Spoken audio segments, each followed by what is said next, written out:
I am the founder of Life with Herpes. It is a YouTube channel, it is a blog, it is a podcast, so much going on. So welcome and thank you for joining me today. Hi friend. I am in San Diego, California. I am in my backyard and they are painting the houses around me, so you might hear that. I also have Ruby Rose right there. Ruby Rose. Ruby, you want to smile? There's Ruby Rose. She's taking a nap. So there's kind of some stuff going on around me. And we might see some golfers. So that will be fun. We have people at the driving range. If you can see over, there's people at the driving range. So anyways, just thought I'd give you a tour. All right, so welcome. Today we have a lot of great questions. If you are new to the Life with Herpes Live, this is weekly. It's every Friday. Could be Saturday, your time, depending on where you are in the world. But I do this live on Fridays. And the purpose and the great way about it is you can submit your questions to me throughout the week and through our private group, or you can submit them on YouTube, or you can go to lifewithherpes.com and submit them. And I do my best to get through all of the questions. You guys send a ton of questions, so I do my best to get through them. And if I don't get through, hi dog, if I don't get through them, then I will direct you, there she is, I will direct you to a video I've done or something like that, because chances are I may have answered that question in the past. All right, so let's get started. And I love that Ruby Rose wants to be a part of this. Hope you guys don't mind seeing Ruby Rose. All right, before I get going, I would love to invite you to lifewithherpes.com. There's a ton of great shit over there. Just talking about herpes. It is a warm, inviting environment. You know, there's people, hundreds of people just like you and just like me who have genital herpes and or oral herpes or in some form of herpes, perhaps even dating someone that has herpes. So let me put that in the chat. Sorry, I'm in the sun. I'm trying to see where I am, but oops.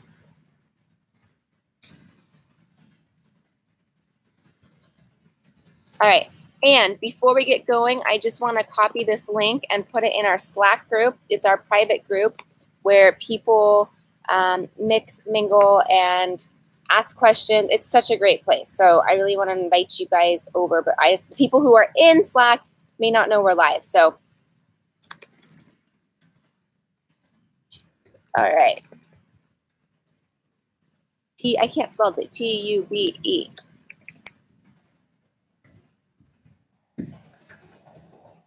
So, okay. Cool. And we have a question for Nick. Okay. First question. Welcome, everybody. Okay, first question. Let me get it pulled up here.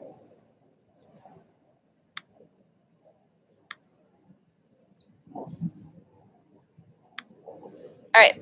Just a question for you. Can a yeast infection turn into an outbreak? Been Googling and can't find anything. Okay, great question. So great question. Can a yeast infection turn in physically to an outbreak? No. But it's like saying, does a runny nose turn into pneumonia? No. But if you let the runny nose keep going and you get sick and then you get congested and then you get a sinus infection, then it goes into your lungs, and then a month later, then you have pneumonia, right? So is it a direct phase, like phase one of a runny nose equals pneumonia? No. You see what I'm saying? So is a yeast infection the same thing as an outbreak? No. They're two totally different things. A yeast infection is a fungal infection. It's yeast. Yeast is fungus. Yeast is a fungal infection, which means that it will go away by treating it with an antifungal, whereas herpes is a viral infection, and it never goes away. You can heal it, but it will never go away. You cannot cure it. The reason why perhaps a yeast infection would turn into an outbreak would be through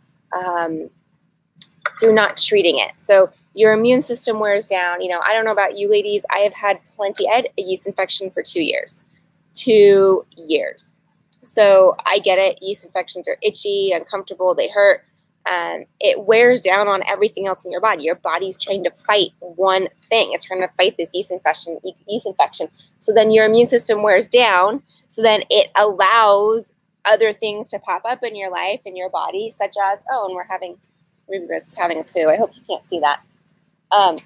It allows other things to pop up, such as an outbreak or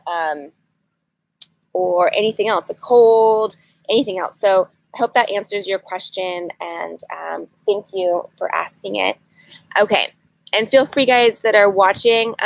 Hey there from England, welcome. I'll tell Bill hello. Absolutely, I will definitely tell Bill. I'm like, Bill, you have like friends, and he's like, I do. It's like, yeah, you have like a lot of friends. Hi, Ruby. You have a lot of friends in Life with Herpes. So, anyways, I will tell him. We are in San Diego today. So, anyways, okay. Next question. Oh, this is such a great one, especially it is summer, wherever we are. Hopefully where you are, summer has started. But the question is, can I pass herpes to my roommate if I lend her my bikini? Okay, such a great girl question. Such a great question.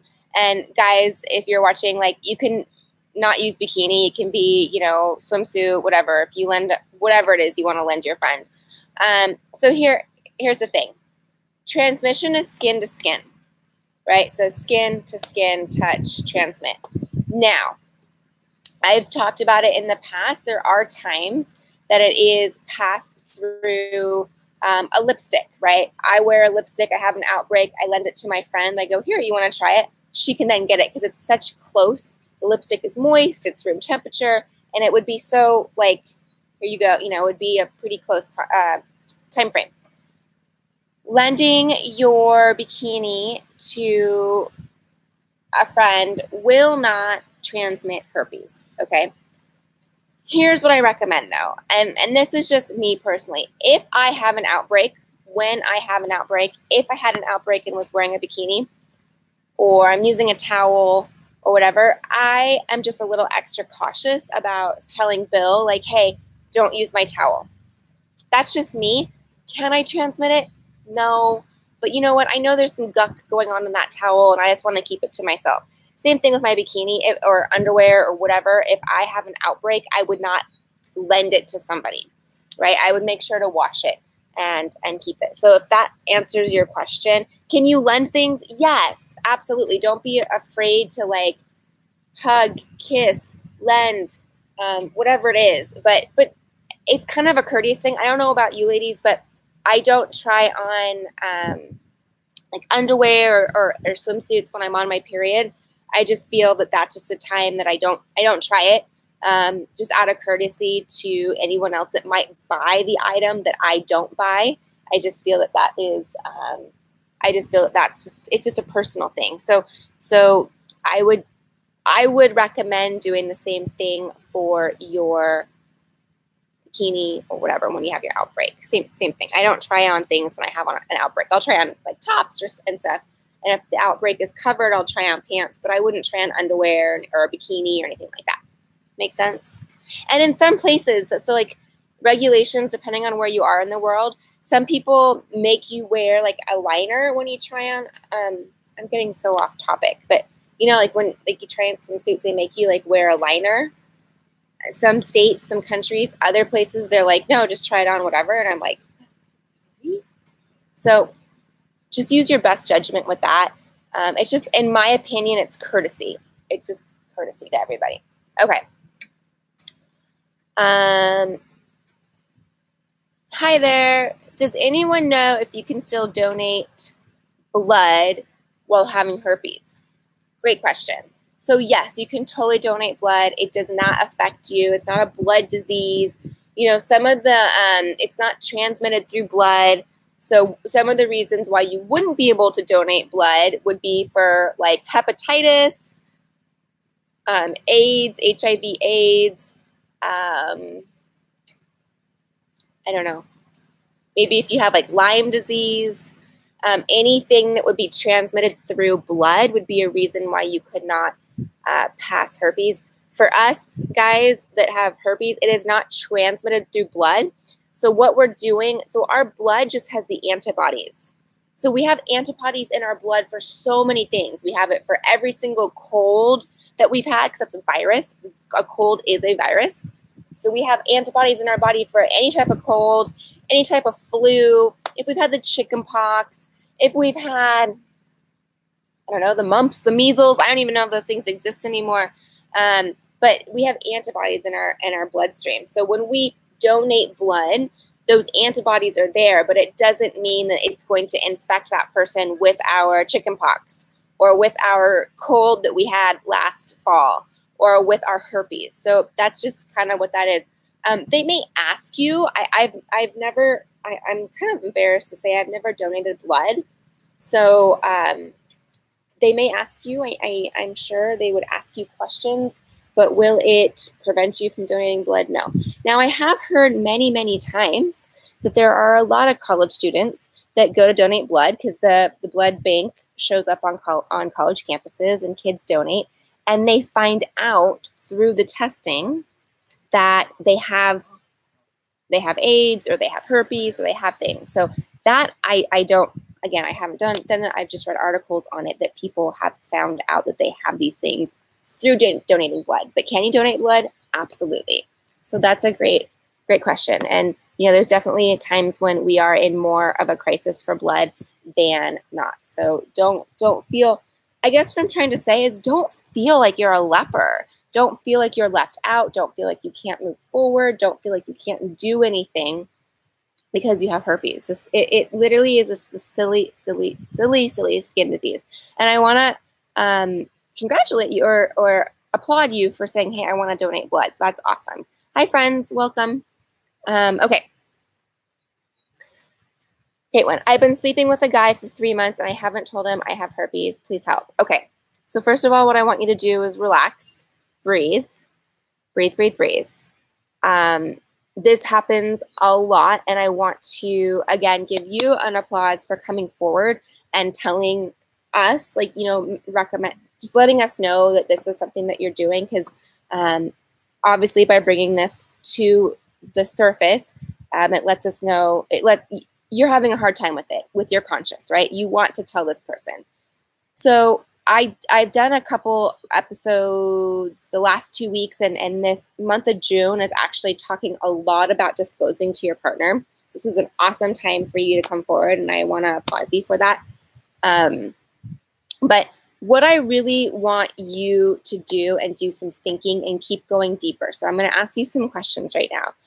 First question is, why didn't you tell him? And of course, the quick answer is, well, I was scared. Okay. Why were you scared?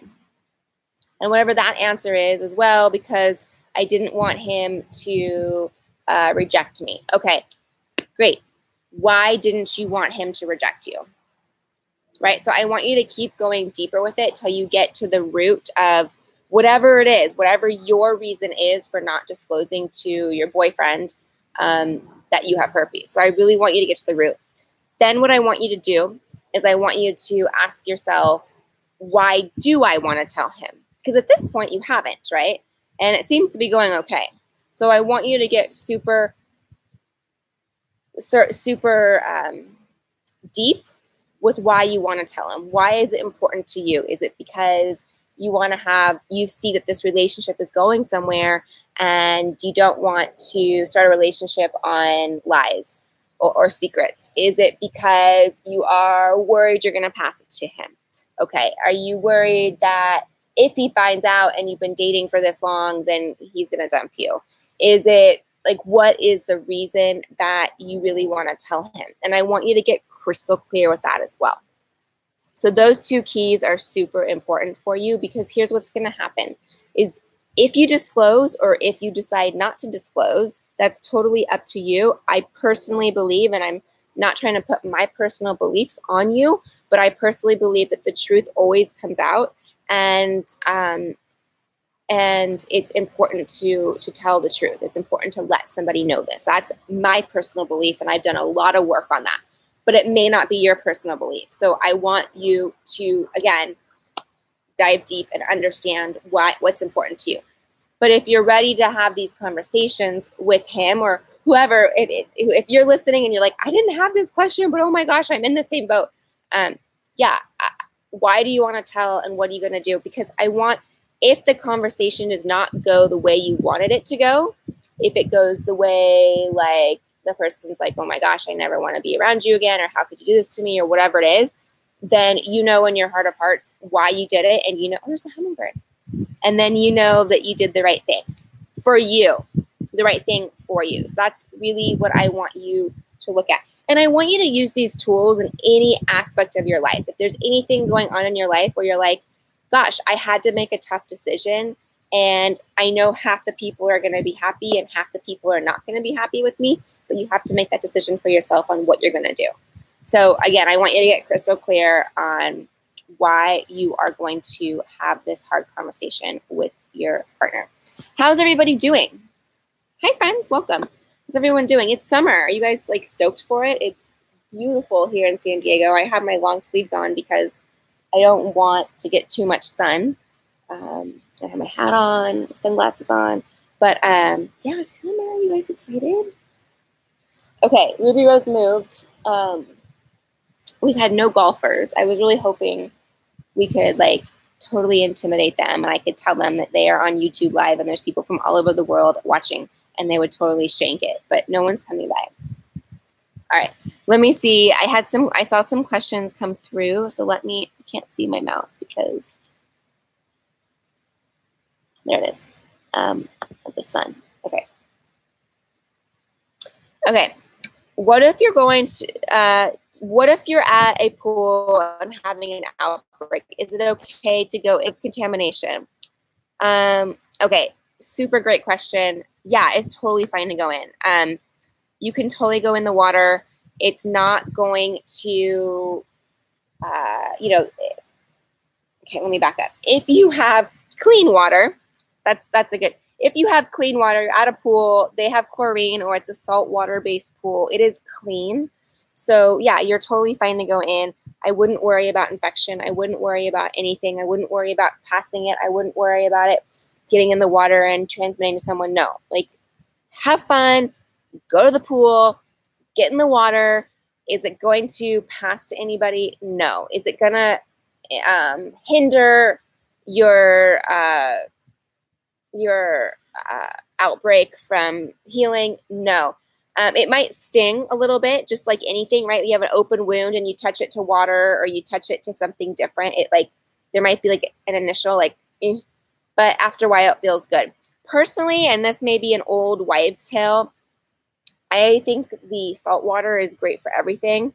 Again, it could be a total wives' tale. I know if I had like an owie, it's so funny I say owie, but when I had an owie when I was little and we were at the beach, I'd get in the salt water and it would kind of help heal it because it would clean it out. Could be an old wives' tale.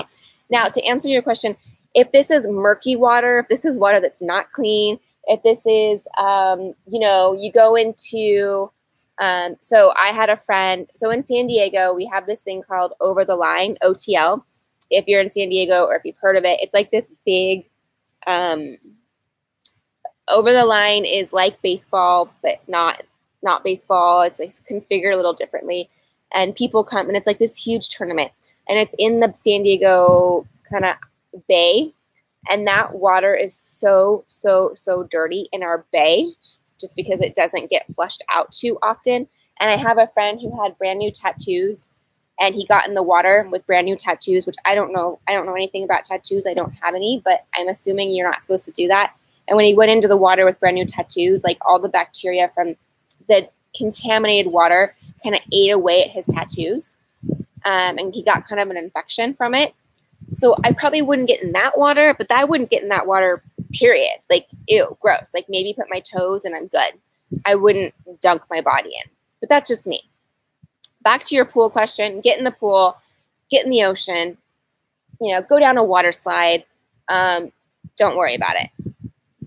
Great question. Okay. Any questions coming through today right now? Oh, good. Advice on shaving. Just got another outbreak just in a week after my first shaving. Any advice? Okay. Great question. And I get this a lot, and I've heard it from a number of people. I did an episode on it, shaving and causing outbreaks. So go look for that. But what I want you to do, I've had a number of women come to me and they're like, hey, every time I shave, I get an outbreak. Can I go wax? And I think what happens is anytime there's, so in general, anytime there's like an abrasion or some trauma to our skin, our area, like we get a bruise, right? So like if I were to hit my arm on a door, I'd get a bruise. Like there's an abrasion, there's trauma, you get a bruise. Well, in the genital area, or since we're speaking about genital herpes, the skin, there's an abrasion, right? You shave it, the coarse hair comes back through, it kind of causes some blisters, and it's just the whole thing, right? So it causes trauma to the area. And I think the coarse hair growing back in is really what causes it, the itchiness. So I would recommend getting waxed. I've heard great reviews from women who have asked me the same question, what should I do? I'd recommend getting waxed. I don't know if you do sugaring. I'd recommend sugaring. That I've never tried sugaring. Google it. I don't know what they do. It's just not wax. And then personally, what I've done is I lasered. So I did the laser hair removal. So I don't deal with it now. If I need to shave because I got a couple hairs that come back, they're so fine that there's no trauma. So I hope that answers your question. But go listen to the episode 2 that I go pretty much into detail on it and talk about it. So yeah. And then any advice on natural ways to treat herpes? Yeah, I have tons of advice. I don't want to take a medication. All right, so what I'm going to recommend for you is you join our weekly support group. We talk about this all the time to give you some quick ideas or some quick things. Number 1 is nutrition. Number 2 is your stress level. And number 3, a huge trigger is sleep. Sleep. So if you don't get a lot of sleep, or you change time zone, look at the hummingbird again, or you change time zones, I'm going to recommend you amp up your sleep. And this all has to focus on immune systems. When your immune system is down, it causes outbreaks. It just allows your body to break down, and allows these viruses to be like, ooh, all right, you're not feeling well, so I'm going to pop up. I'm going to make you feel even worse. Let's do it, right? It's kind of like, when you're like done. I don't know if you're a parent, but you can remember as a kid, like, when your parents were like done, or I'm done, and they take advantage of you because you just don't have the energy to discipline or pull it together, or your dog or whatever, right? Takes a bit, like that's when they like decide to like paint or color on the walls, right? When you're just done. So same thing, the herpes is going to pop up when you're done. So yeah, I definitely recommend diet. I recommend getting plenty of sleep. I recommend getting rid of negative energy in your life and stress, and like just stress in your life. And then 4th, I recommend taking some supplements. Number 1 I'd recommend is lysine. So I take lysine daily, and I'd recommend you take that daily as well. But what I'm going to recommend for you, go to lifewithherpes.com, join our support group, and we meet twice a week. We go into such detail on this, and we could really put together a plan for you. So great question. I'm glad you asked. Okay, I saw another question come through. Oops, where is it? I've got too many things open. Okay. Sorry that I'm like totally in your face. I hope I don't have a booger. Just trying to read with the light. Okay. Oh, that's better. How do you know if you're having an outbreak for sure? Is it true that there always have to be blister sores, or can damaged skin look a little paper cut? Okay, or a little paper cut can also be an outbreak. All right, how do you know? That's a great question. I'm going to refer you to your intuition on this one. And I know that sounds kind of funny. But for me personally, I know I have an outbreak if I touch the area and it's angry, like I touch it and it hurts. like I feel it in my toe when I touch it, right? It feels like, you know, almost like you put salt in a paper cut. Like it hurts. It's really painful. So that's how I know I have an outbreak. I don't always have to have a sore to know it. If I touch an area and like literally it's like, ooh, that hurt, then I know that I'm getting one. It hasn't gone to the lesion level yet, the sore level yet. So that's how I know. Everyone might be different. So to answer your question, do you damage skin or paper cut can also be the same thing. So yeah, I've noticed after having herpes since 2011, so 7 years, my outbreaks have been different over those 7 years. So sometimes I never actually get a sore because I will spot treat it before it can get there. Sometimes it just every time's a little bit different, just like our bodies are different. Think about getting a cold, right? You know when you have a cold, like you know it. And your signs and symptoms may be different each time. So just keep that in mind. Yeah, I mean, again, use your intuition. I know that might sound a little woo-woo, but just start noticing like, oh, okay, this is what it feels like when I have this. This is what that feels like when I have this. All right. All right. So my friends, if we don't have any other questions, let me see.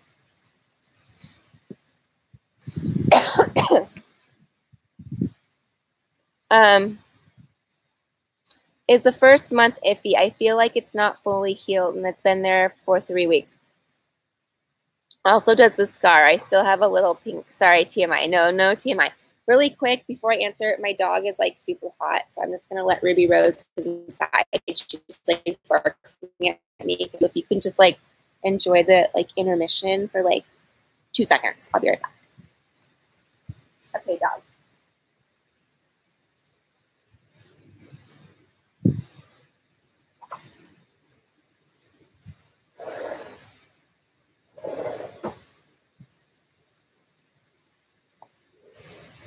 Okay, I'm back.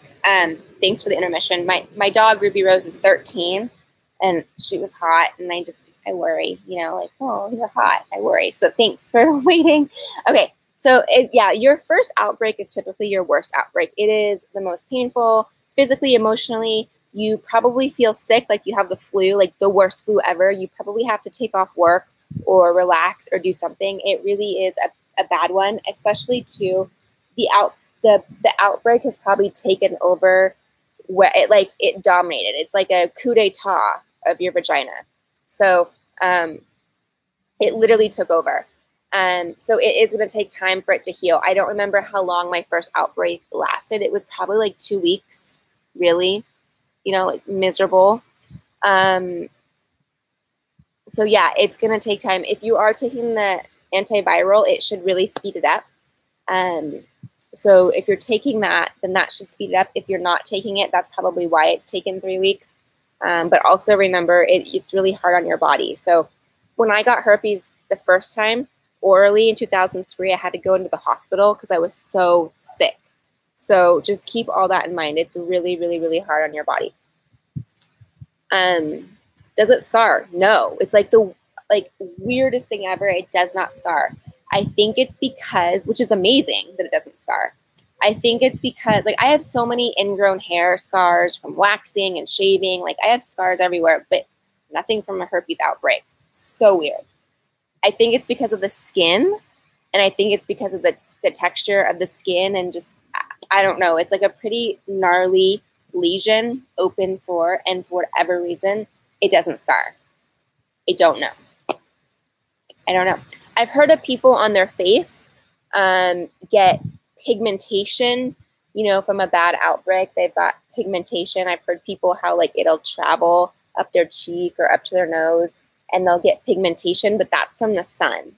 So genital, you're not going to have your vagina in the sun, right? Maybe you are if you're a nudist, but I doubt. It's not very common. So it's not going to scar. If you do get it on your face, stay out of the sun. Don't, protect it.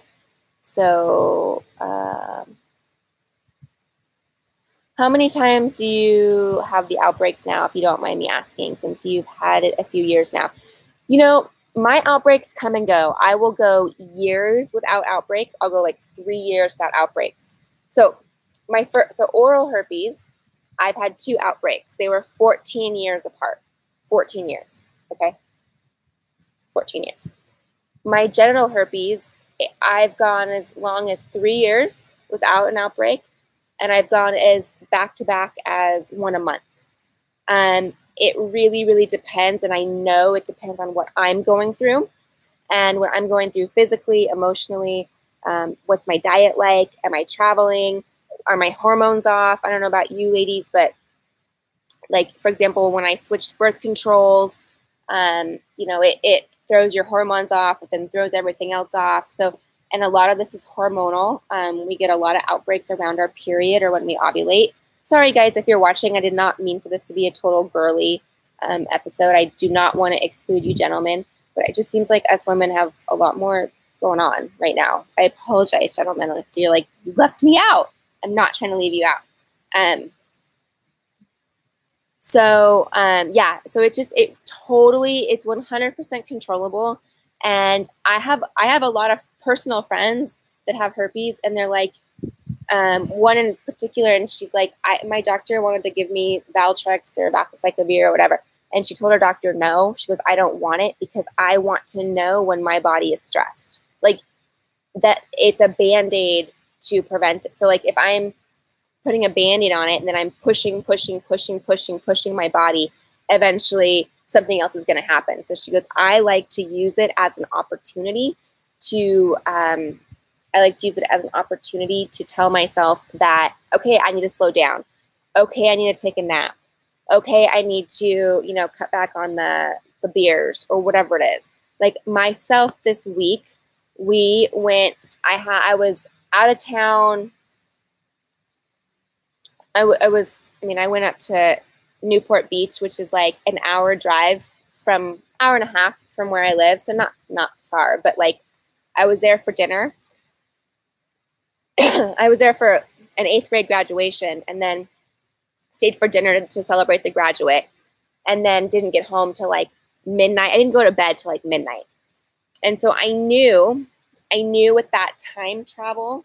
And then the next day I'm in San Diego. I went to the Del Mar Fair and, rode rides and did boot camp, and like I pushed my body, boom. And I know it. So I knew that if I didn't take a nap, and if I didn't increase my lysine, then I would get an outbreak.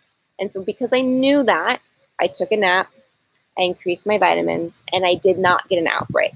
So again, to answer your question, it's like a way to monitor. Because had I not had herpes, I probably would have pushed myself. I would have pushed my body to a level that it didn't need to be pushed at. Okay. I lost the mouse. Let me read. I have a message. Okay.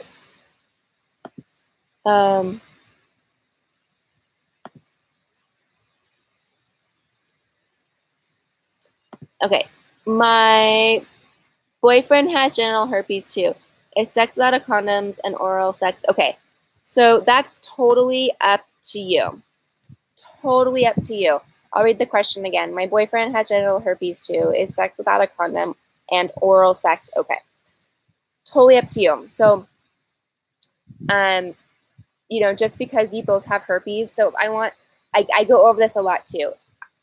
I'm sure you're at the point where you guys have both discussed any other viruses or bacterial infections like chlamydia or gonorrhea, but if you are in a monogamous relationship and you both feel comfortable with it, great. That's up to you to use condoms or not use condoms. Like whatever you two want to do and feel comfortable with is totally up to you. When it comes to oral sex and herpes, I have a whole episode on it that I'd love you guys to go listen to. Just so you know, genital herpes can be transmitted and become oral herpes. So whatever strain you have, whether you have genital HSV1 or genital HSV2, it can also go to your mouth. So that's something that you need to be comfortable with, and that's something your partner needs to be comfortable with. So again, totally up to you guys. and discussing it. Just know that it can be transmitted to your mouth. So again, I'm going to leave that up to you guys to discuss and figure out what is right for your relationship. You know, everyone has their own, like, I feel comfortable with this, but not that. I feel comfortable with this, but not that. Every couple has their own thing. And just because you're monogamous doesn't mean you don't, just because you're monogamous doesn't mean you have to give up using condoms. Like, I have plenty of friends who are married and been married for years, and that's their form of birth control. They're not worried about STDs or STIs. They're just worried about preventing pregnancy. So again, just whatever works for you and your boyfriend or your partner or your girlfriend or whatever combination we all have, disclose that you have herpes, discuss it, get your facts straight, and let you and your partner have to make that decision. Make sense? All right. Do we have, and let me just make sure, we're a little over time, but we had a lot of great questions, which I'm really glad, and it was a great dialogue, so I love that. Thank you guys. Oh, we have a golf? Oh, no, maintenance. I'm like, oh, we have a golfer. We need tee off. I'll wait. But no, just maintenance. So yeah, it's totally up to, what was I talking about? Oh, I love the dialogue that we just had. So thanks for asking all those questions. Where are you from, by the way? I love hearing where people are from. We have someone from England. I don't know where our friend was asking all these questions. I don't know where you're from. Let me make sure I didn't get any questions in. No, it doesn't look like it, which is good. Well, I love questions, but all right. So Newport, Rhode Island. Great. See, I went to Newport Beach, you're Newport, Rhode Island. I went to Newport, Rhode Island last year for the 4th of July, and it was so incredible. It was like magical. It's like a fairy book. It's so cool. I went and got gelato, and I went, my friend's boyfriend is the sailor, sailing. And it is so gorgeous there. I love it. It's so cool. I love Newport. And you guys can be chilly also and then hot.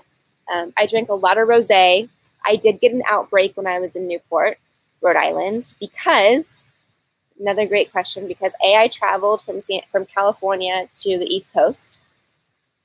B, I went bike riding. Of course, there's so much traffic. So I went bike riding, and that created trauma to the area, and therefore I got an outbreak. So when I did all the not the missions, but the mansions, I went through all the mansions, like the Vanderbilt, so cool. But I had an outbreak during that. So I don't know if you care, but it's like a connection, like, oh, I had an outbreak in your city. Anyways, all right, my friends, thanks for joining us today. I want to invite you to go to lifewithherpes.com, join our support group. We meet twice a week, Mondays and Wednesdays. We go really, really deep into this, and can create a specific. We can create a specific plan for you. I know someone was asking about, diet and exercise, and what do I eat, what do I not eat, what supplements do I take, all that stuff. So we can totally create that for you and dive deep. Okay, I will see you all next week. Next Friday. I will not be in San Diego. It's like, where in the world is Alexandra? But have an awesome rest of your Friday. Have an awesome weekend. Enjoy your day, and I will see you all soon. Thank you for being here. It warms my heart, and I'm so glad we have this community going. All right. See you soon. Go to lifewithherpes.com. Bye. And I always do this, and I don't know how to end it, and I got to click here. Okay, and now I gotta click here. Okay, bye.